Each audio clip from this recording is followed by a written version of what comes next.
अब जैसा हम अभी तक देखते आए हैं, हम हमेशा एक जैसी चीज़ों को जोड़ते हैं। अगर आप इन दोनों एक्सप्रेशंस में ये पहचान पाएँ कि कौन दो चीज़ या तीन चीज़ या जितनी भी चीज़ें हैं एक जैसी हैं, उनको साथ में रखिए और उस पे ऑपरेशन कर दीजिए। अब जैसा कि अभी तक हम करते आए हैं, हम सेम टाइप की चीज़ों को जोड़ते हैं। तो सबसे पहला स्टेप हमारा यही होगा कि हम एक जैसी चीज़ों को आइडेंटिफाई कर ले, पहचान लें। अब यहाँ ये ब्रैकेट्स दिए हुए हैं जिनको एक्चुअली में देने का कोई मतलब नहीं है, क्योंकि यहाँ पे प्लस साइन है। अगर यह माइनस होता तो हम शायद तब हम उस माइनस को बाकी चीज़ों पे डिस्ट्रीब्यूट कर देते, लेकिन यहाँ प्लस है तो चीज़ें सेम रहेगी। तो हम चाहें तो यहाँ से ये ब्रैकेट्स हटा सकते हैं ताकि हमको एक पूरा अलजेब्रिक एक्सप्रेशन दिखने लगेगा। अब हमें सेम टाइप के टर्म्स को ढूंढना है, जैसे कि यहाँ पे है 4x²y। अब अगर शायद आपको ये लगे कि यहाँ पे x² है, यहाँ भी x² है, तो ये दोनों एक जैसे टर्म्स हो गए, तो ये गलत होगा। आपको ऐसे टर्म्स ढूंढने होंगे जिसका वेरिएबल पार्ट पूरा x² हो, ना कि सिर्फ x² या फिर सिर्फ y। तो अगर हम ढूंढना चाहें तो हमें यहाँ पे दिख रहा है, यहाँ पे 4x² है, यहाँ सिर्फ x² है, यहाँ y है, यहाँ xy है, यहाँ x² है, यहाँ पे मुझे दिख गया 2x²y। अब इसका वेरिएबल पार्ट इसके जैसा है, एग्जैक्टली सेम x²y। तो ये दोनों जो हैं लाइक टर्म्स हो जाएंगे। इसको आप ऐसे भी सोच सकते हैं कि ये x² और ये x² सेम चीज़ों को रिप्रेजेंट करता है। वो चीज़ें कुछ भी हो सकती है, जैसे मान लीजिए मैं इस x² की जगह इन दोनों को शाहरुख से रिप्लेस कर देता हूँ कि ये मान लीजिए हमारे शाहरुख हैं, और चूंकि ये सेम चीज़ को रिप्रेजेंट कर रहे हैं तो ये हमारे शाहरुख हो जाएंगे।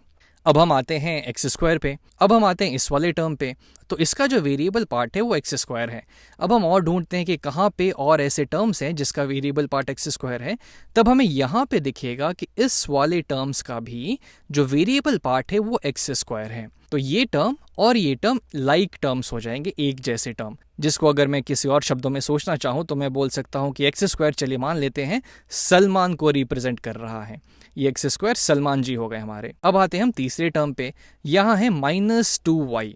अब इसका वेरिएबल पार्ट है y, लेकिन ये मुझे कहीं और नहीं दिख रहा, कोई और ऐसा टर्म नहीं है जिसका वेरिएबल पार्ट सिर्फ y हो।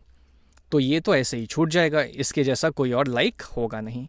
अब आते हैं 8xy पे। अब यहाँ और ऐसा कोई टर्म नहीं है जिसका वेरिएबल पार्ट xy हो। चलिए इसको हम लोग आमिर से रिप्रेजेंट करते हैं। अब और भी कोई कांस्टेंट टर्म हमारे पास नहीं है, तो चलिए इस कांस्टेंट को हम लोग हमारे CEO सैल से रिप्लेस कर देते हैं। ये हो गए हमारे सैल जी। तो मैं बस आपको इतना बताना चाह रहा हूँ कि अगर कोई एक टाइप का वेरिएबल पार्ट है तो वो सिर्फ अपने टाइप के वेरिएबल पार्ट के साथ ही कंबाइन करेगा। तो यहां से हम इसको अब एक साथ लिखना चाहें तो हम ऐसे लिख सकते हैं 4x² और यहाँ पे है 2x², तो +2x²।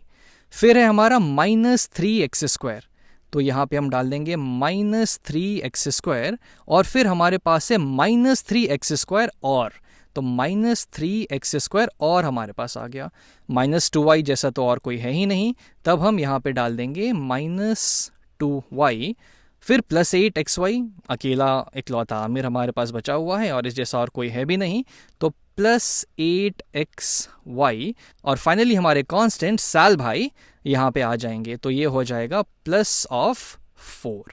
अब इनको तो ऑपरेट करना आसान है। 4 times of Shahrukh +2 times of Shahrukh हमें दे देगा 6 टाइम्स ऑफ शाहरुख, यानी कि 6 times of x²y, 6 times of x²y। -3 times of Salman, -3 times of Salman, यानी कि -6 टाइम्स ऑफ सलमान, यानी कि -6 times of x², -6 times of x²। -2y को हम किसी और के साथ कंबाइन नहीं कर सकते, तो -2y जो का त्यो आ जाएगा। +8xy, वो भी अकेला है यहाँ पे, तो +8xy हो जाएगा। और फिर +4 हमारे सैल अकेले जो कांस्टेंट है यहाँ पे, वो भी यहाँ पे ऐसे के ऐसे आ जाएंगे। और फाइनली ये वाला एक्सप्रेशन इस वाले एक्सप्रेशन में सिंप्लीफाई हो गया आपस में जुड़कर।